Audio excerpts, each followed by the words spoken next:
It's 9 years since the largest Rohingya influx took place from Myanmar to Bangladesh.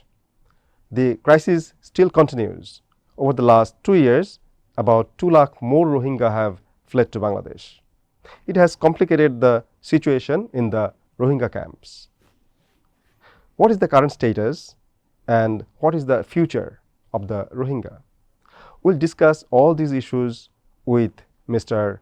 Ivo Freijsen. He is the UN Refugee Agency representative in Bangladesh. Welcome to the Daily Star. Thank you so much. Thank you for having me.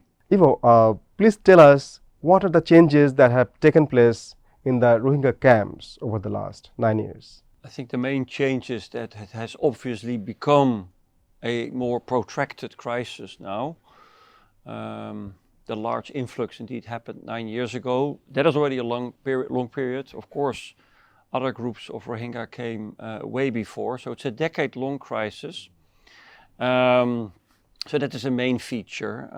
In the meantime, as you pointed out in your introduction, the overall number has increased. The camps are the way they are. So we have an increasingly densely populated camp environment where we used to be able to benefit from a very healthy, a good degree of funding. But in the last few years, funding has also gone down. And that combined provides for a very difficult context, coupled also with, for the moment, lack of return opportunities. So what has not changed is the desire of the refugees to go back home. All refugees want that, but realization has also started to kick in that this is clearly exceedingly difficult because we also continue to see new arrivals on a daily basis because of conditions in Myanmar which remain precarious and unstable. And the situation in the camps? Situations in the camps, let us first of all say that together with the authorities, national partners, international support, a lot has happened in recent years to provide reasonable conditions in the camp context. But of late we have become more concerned about the way forward and conditions because they are deteriorating. Again, first of all, because the needs are increasing or the numbers are increasing, assistance is declining, and the opportunity for refugees to fend for themselves are very limited within the camp context. So we see that there's pressure on services, but there's also pressure at household level. And that manifests itself in a variety of ways. In public health terms, you see it in water and sanitation. Shelter is challenging. The ability again to ensure enough income is always under pressure. So a very difficult and complex mix of drivers and dynamics, which is currently kept under control still through relatively okay humanitarian assistance. But should humanitarian assistance further decrease and no other forms of assistance or livelihood support systems become available or become better available to the refugee community, we fear that these humanitarian indicators will gradually further deteriorate. What is to you, what is the biggest protection concern in the camp? The main protection concern is, I would first of all say that people continue to flee. We have on a weekly basis approximately 150, sometimes more, new arrivals from Myanmar. Weekly 150? Approximately, yes, who approach UNHCR. There may be more that we don't know about, okay. But these are the ones that approach us and tell us that they have arrived in the camp environment. So that it starts there in Myanmar. Mm-hmm. That is the main context where we see protection concerns. And subsequently, again, in the camp context, you hope that people are able to have enough access to the shelter is okay, water and sanitation services are okay, education is okay. That is still available in reasonable forms and levels for most refugees, but due to declining funding and more pressure on the services due to these increasing numbers and a lack of opportunities to generate income, this is a mix or combination that is increasingly precarious. And then what you see is that people, as we say in the humanitarian domain, the refugees increasingly rely on negative coping mechanisms in order to acquire an income Gambling, for example, has been something Okay. that unfortunately a lot of people think they should or can rely on, with a lot of negative consequences. Gambling, what type of?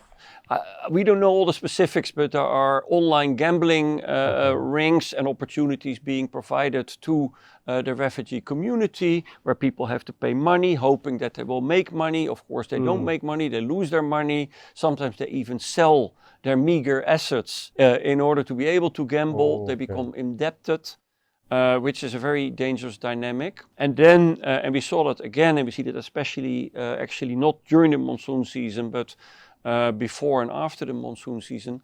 If people get very desperate in the camp environment, they see themselves forced to venture out, including leaving Bangladesh by boat on very perilous onward maritime journeys, in the hope to reach Thailand and Malaysia, or further afield, Philippines or Indonesia, or even Australia.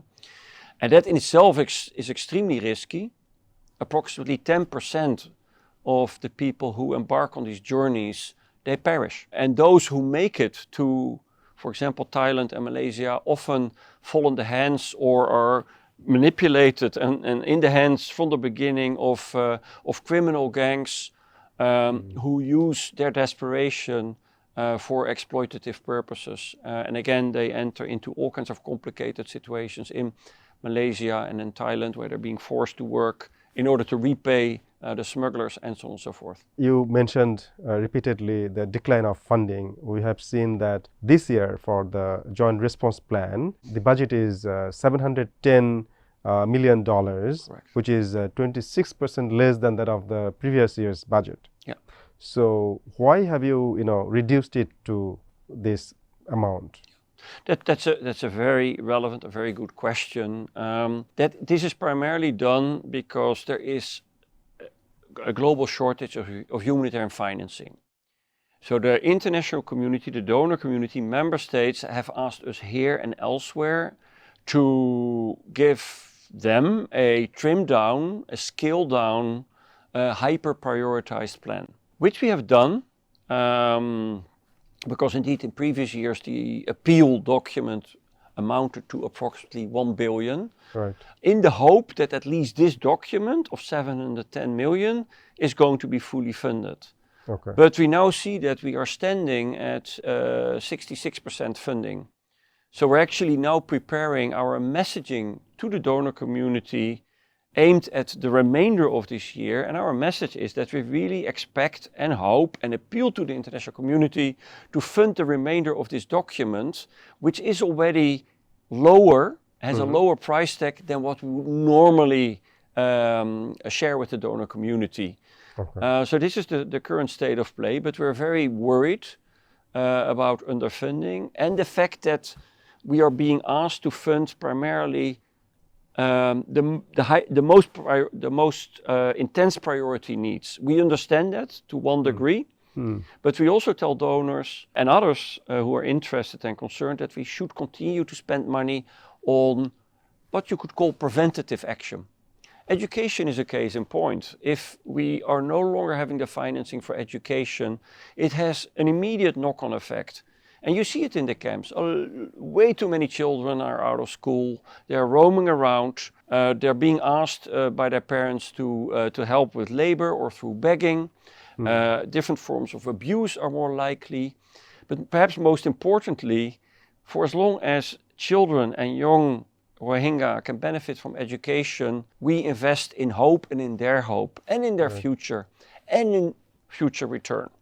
So if we see these services eroding, awareness raising, prevention type measures, we actually create more urgent needs further down the line. So we really appeal to governments to fund us for urgent work and what we call priority 2 and 3 preventative type work. So for example, gender-based violence has been on the rise, you have seen in the past. And like sanitation, education you mentioned. So as per the document, you're saying that you're prioritizing, no? So they survive. But then the other areas, as you said, creating hope in the Rohingya, awareness, social awareness. So these are getting less priority, education. Yeah. So, because these are human beings, they have to have hope and the basic necessities. So, how do you define this situation in that case? Well, we define it as a situation where we have a responsibility to all realize that that we need to, first of all, there's a humanitarian imperative, but there's also a strategic imperative, in our view, to continue to stay the course. It is not a choice of refugees to be in forced displacement. This is such a clear example where the refugees have no choice but to flee across an international border. It's the most persecuted population globally, as recently described by The Economist, and where we appeal to member states and those and others with influence to play their part when it comes to burden sharing.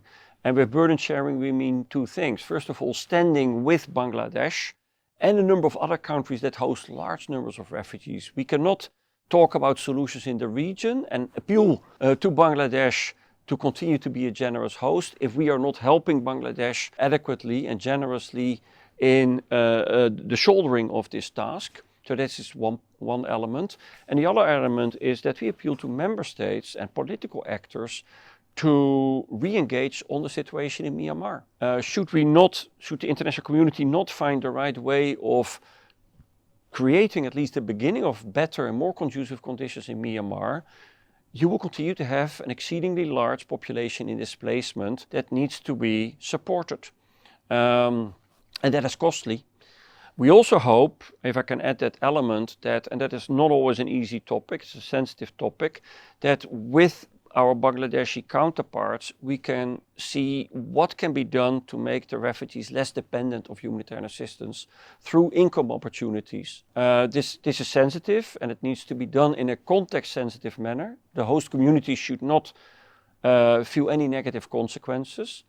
But if we want to get out of a very expensive aid operation or reduce the need for us to be involved at scale, the only way is to ensure that refugees have more opportunities themselves. So how is that possible? We have heard about this for quite long, but I'm not sure about how it is going forward. It is indeed complex. It is sometimes sensitive, it's complex, it's also misunderstood. We first of all try to make clear that this may become a necessity. So let's at least make sure that within the camp context, as much facilitation is there to ensure that refugees can run officially a small business, for example, a small shop, a small repair shop, a small grocery shop. There are some initiatives already in the camps. Yeah, no? Yeah, but they are all informal. Informal. So we would suggest to formalize that further. Let's see what can be produced within the refugee context. And we have some good examples already. What are the examples? Well, for example, female hygiene kits or soap production. These types of products and assets that can be produced within the refugee community, can be bought by organizations that operate in the camp and can be redistributed in the camp. Mm-hmm. And that is more complex, what can we do to ensure that perhaps some of the produce can be marketed elsewhere in a way, again, that is not detrimental to Bangladesh. We should not have undue competition between the refugee community, the camps, and the local community. I should also point out that the local community, we're doing our level best to ensure that they benefit to the greatest possible extent. For example, the World Food Programme is procuring most of its products for food assistance in neighboring communities. So we are suggesting that we carefully explore mutually beneficial opportunities that benefit Bangladesh and that benefit the refugee community, to make the response cheaper, to ensure that there's cohesion, but also to ensure that, again, the refugees are meaningfully employed or occupied. It, of course, also includes education, skills development, so that we invest in future hope, but also in the foundational stepping stones that are going to be so important for future return. Only the refugees, or primarily the refugees with assets and skills, will be the ones returning. They will contribute to a new future and hopefully a better situation in Myanmar. It will not be the destitute refugees or those who have not been able to benefit from education. And I heard that if the funding continues to decline, the WFP might cut the current ration amount by September, or is there something going on like this? That is maybe a little bit outdated information. Okay. WFP has changed its approach early this year through a targeted approach to ensure that those who need a larger portion or allocation of food get that. Then there's a medium group and there's a group that needs less. This is in line with humanitarian principles where we try to operate in a needs-driven manner. WFP and a number of other agencies for some services and sectors are relatively well funded, but we constantly need money because, as you rightly pointed out, the moment money dries up, we will be faced with pipeline breaks. As UNHCR, together with IOM, we have it, for example, in the sector of LPG, cooking gas provision. And this is so important. There is no alternative for the Rohingya community when it comes to cooking their food. Well, let me rephrase it. If we stop with the provision of LPG, what will happen is that people will go into the forests and will start chopping down the trees and the bushes. But now LPG gas is there, right? Now it's there, but later this year we will again have pipeline breaks. So our message to donors is, if operations are ongoing now, it does not mean that we're out of the woods. We need money now and in the coming weeks and months in order to be able to continue our services during the latter part of this year, including in an area as protection, for example. Everybody constantly talks about protection, how important it is, but it is consistently one of the least funded sectors. So I cannot employ enough staff to talk to refugees with concerns or to register them in a timely manner. Because that is labor-intensive human work. We talk to people every day. We understand their stories, we understand their family situation in order to ensure that they get the right level of assistance and protection. But that is labor intensive, and UNHCR also had to reduce and downscale with 26% in terms of staffing in recent years. And all these have implication on the security situation in the camps. So what is the situation of security? I think a general response is that in any situation where people are under pressure, which is desperate, you see a breeding ground for potential insecurity, either within the community or due to elements from outside. So humanitarian assistance, and that's one of our main messages, has an important stabilizing role. So it's another reason why we plead to the international community to continue to support, or people will be forced to leave the camp and embark on activities which are not in accordance with the law of Bangladesh, or see themselves forced to embark on cross-border activities. Let's come a bit on the situation in Myanmar. Yeah. Every week 150 are reporting the new arrivals. Why is that happening? We know that there's a new government in Myanmar now. So what is actually happening in Myanmar side, the Rakhine side? Well, there's a new government, but there's also still conflict in Myanmar between the authorities in the capital and a range of groups. And in Rakhine State, that primarily involves and relates to the Arakan army, which occupies most of the part of Myanmar where the Rohingya come from. The reasons why people leave are multifold. It is sometimes more conventional forms of insecurity. That can be aerial bombardment or other forms of armed warfare or conflict. But we also hear from Rohingya that they're fleeing for other reasons, different forms of harassment, discrimination, lack of livelihood opportunities, restricted movement, different forms of intimidation and more personal insecurity.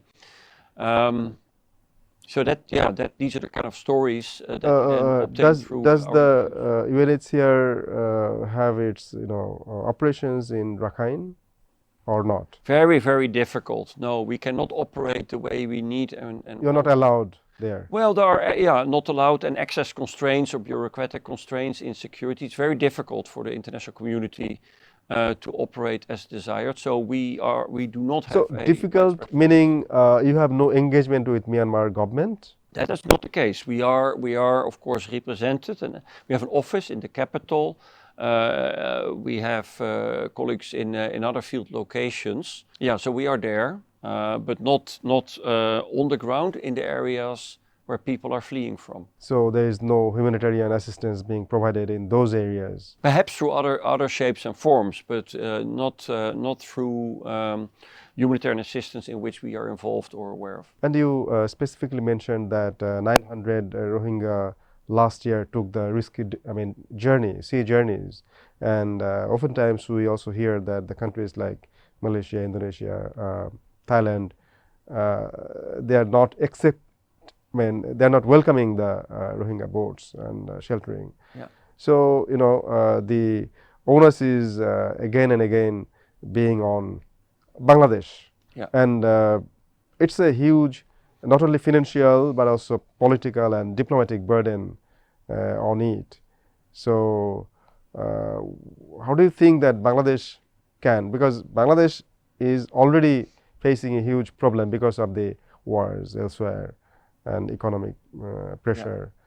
So, how fair it is to rely solely on, not solely, but in a major way on Bangladesh? You're correct. The largest number in exile are in Bangladesh. So first of all, again, we wish to always express our gratitude on behalf of the international community to the Bangladesh authorities and people for having opened the door and also their hearts for the Rohingya community. But we should be very appreciative and understanding and sensitive to what this means for Bangladesh. Our main message is that we try to be a close partner to Bangladesh to ensure that Bangladesh gets support in this effort. We try to make proposals to our counterparts on how the crisis can be kept as manageable as possible.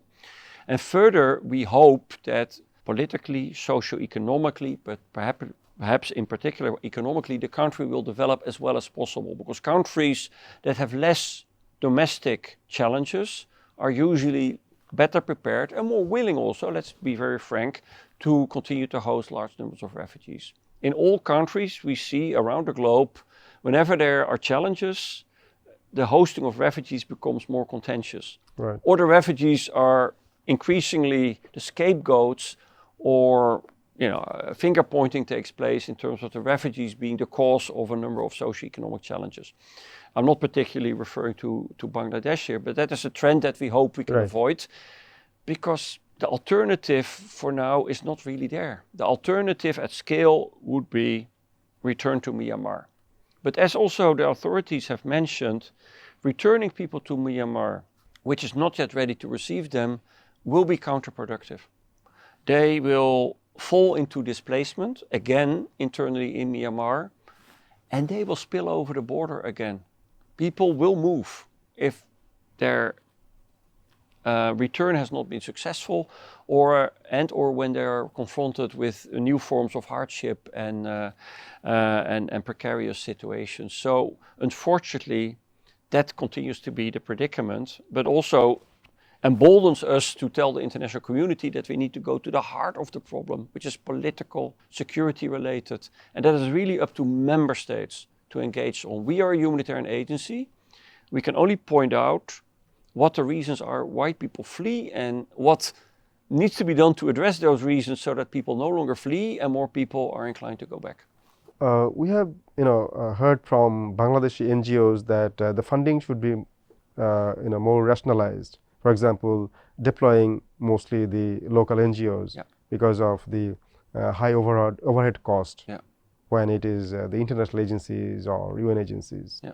So, is that happening at this moment? That is happening, is increasingly happening. It should have happened more and earlier. We fully agree. Localization, as it is called, that transition.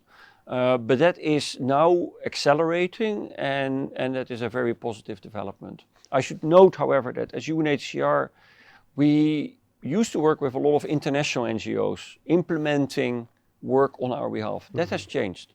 Okay. The majority is national. Now. is national. So that started in recent times, last year? No, already a few years ago, but now that yes, shift has gone further. Okay. And I think we have now only 2 international partners, and all the others are national. But then I'm also having to be clear and frank here. Our donors, for example, expect that we implement in the most efficient manner through only a few partners, fast, who can absorb large amounts of money, for example. That is sometimes challenging with a very small NGO. And in the past, we had more time and money to do capacity building. So there is a bit of a tension between the quest for efficiency and speed and operating at scale and localization. The good thing is that under our leadership as UNHCR leading the coordination effort, we are having a very active dialogue now. And it is not always easy, but it's very frank and inclusive, and it includes the local NGOs, so the NGOs coming from Cox's Bazar, national NGOs, BRAC comes to mind, for example, as a large partner, international NGOs and UN agencies. And I think everybody is now much more prepared to indeed be honest and clear about comparative advantage, and that we need to recalibrate in this regard. And you are speaking about the repatriation and the situation within Rakhine State and the relationship between Arakan Army and the Myanmar junta government. What are the practical ways that can help, repatriation, voluntary and sustainable repatriation? And what are the actors that should, push this agenda? Well, again, member states with influence over the parties to the conflict in Myanmar. And I think we all know who these member states are. They are both, you could think of the permanent 5 in the Security Council, but of course also regional players that have a role to play, that need to come together and find the right mix of incentives and other measures that can bring parties to the table, because for the moment there is very little dialogue. To settle their differences, because that needs to happen first. This is no longer a situation where you can only talk to one party, because there's Arakan Army and the authorities, so that needs to be settled. And then what you would like to see, what the refugees would like to see, are genuine assurances that the reasons why they were compelled to flee have been addressed. If that is not the case, it's extremely difficult. And if you allow me to just draw a parallel with a previous setting where I worked in Syria, or in Lebanon rather, with the Syrian refugees, everybody was saying they need to go back, they need to go back. But the problem was Bashar al-Assad was still there, and the regime. And every time we raised this with refugees, they said, no way, we will not go back for as long as that government, that regime is there. But on the 8th of December, 23 or 24, I forgot now, anyway, when he fled, you immediately saw some people going back. The ones with an opportunity, who still had a house there, who know where to go, they would go back. Subsequently, you have a group that needs some support. They need a bit of time, they need information, they need to organize their paperwork, a birth certificate. They need a little bit of money, or they need a little bit of support back home to repair their house, for example, or to start a business. And then you have a group that is sometimes much more destitute and much more hesitant, and they will need more time and more support. But when the reasons why people fled have been taken away and people are in a difficult situation in displacement, they will go back. They vote with their feet. We have seen it across the globe. Yeah, true. I mean, do you also think that at civil society or academia level, there should be dialogue, between Bangladesh and Myanmar or other regional countries to convince, because there's also a sort of tension between the Rohingya as well as the Arakan Army. Because now Arakan Army occupy the majority of Rakhine State. All that would be, I think, welcomed and appreciated. But is UN, facilitating such civil society or academia level dialogue? The UN is always trying to be engaged as well, but you also have different entities that are specialized in mediation from either from the region and abroad, that try to bring the parties together. For the moment, again, I need to be honest here, we do not see that this is now gaining momentum in such a way that we get signals that the refugee community is hoping and thinking that they can soon go back. This needs to become a much more concerted effort to ensure that again, momentum is increased and it leads to genuine assurances and change. So, given this situation, what would be your call to the international community or the regional partners or to the Rohingya themselves? Well, again, to the international community, it would be that we know it is not easy because this is again a protracted crisis, but switching off or not staying the course is not an option from a humanitarian point of view. It has immediate consequences. That is message number one. And an increasingly desperate refugee community and setting will create other situations and consequences which are even more difficult to manage and difficult to reverse. With this negative coping mechanisms, onward movement, people increasingly feeling that they need to venture out of the camp and explore other opportunities, which is irregular and illegal in the context of Bangladesh. So let's make sure that we maintain adequate conditions in the camp. We hope that we can continue to discuss with the authorities, again, these livelihood opportunities. And then the third message is, again, to the international community on Myanmar. And then actually the last message is also to the donors and others. We will continue to do our level best as humanitarian actors to work even more harmoniously, efficiently, more localized, as you pointed out, so that we can collectively convince the government that, yes, this is a protracted crisis. It's never going to be cheap because it's 1.2 million people. But we try to work in the most efficient and agile manner possible. So there is not one solution, not one silver bullet, as we say. We need to do all those things, and different actors are involved: humanitarians, member states, the host government here, the authorities and non-state actors in the context of Myanmar. And in all those areas and domains, you would need to see change in order for all of us to become slightly more hopeful. So we have seen that during the monsoon there were landslides and a number of Rohingya have been killed, and also we know that the new arrivals do not have their shelters. So how is that managed? Yeah, that was again a very tragic episode that the refugee community had to go through. The main problem is growing numbers and the camps that have stayed the same in terms of parameter. So you have an increasingly large number of people in the same surface piece of land, essentially, where new arrivals cannot establish shelter officially. So they are residing with other families. So you see increased densely populated parts of the camp, or they perhaps establish shelter informally in parts of the camp where they should normally not be living because it is too dangerous, on a slope of a hill, for example, or close to an area that will 100% certain be flooded. So that is the main problem. Too many people living in areas, parts of the camp where they should normally not be living. It's nearly 360,000 of the 1.2 million, 1.1 million in the camp are living in areas where we would normally say that they should, be moved somewhere else. So that's a key problem, and that led to 16 fatalities and 56,000 people being affected by these recent rains. And our humble observation, but still serious, very serious as well, is that if this does not change, then next year, taking into account also climate change and the intensity of these types of weather events, we need to brace ourselves for the same to happen. So we're discussing this with the authorities to see how we can mitigate.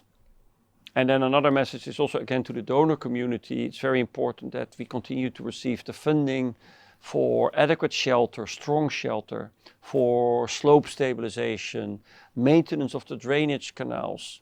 All that is important to mitigate. We cannot avoid the monsoon from happening, but we can at least better mitigate the impact. It's truly a complicated situation, crisis, and all the actors, the Myanmar government, the Arakan army, which is occupying majority of Rakhine state, the Rohingya leadership, Bangladesh government, civil society, academia, all need to work together to come to a conclusion of this crisis, which has been there for many, many years.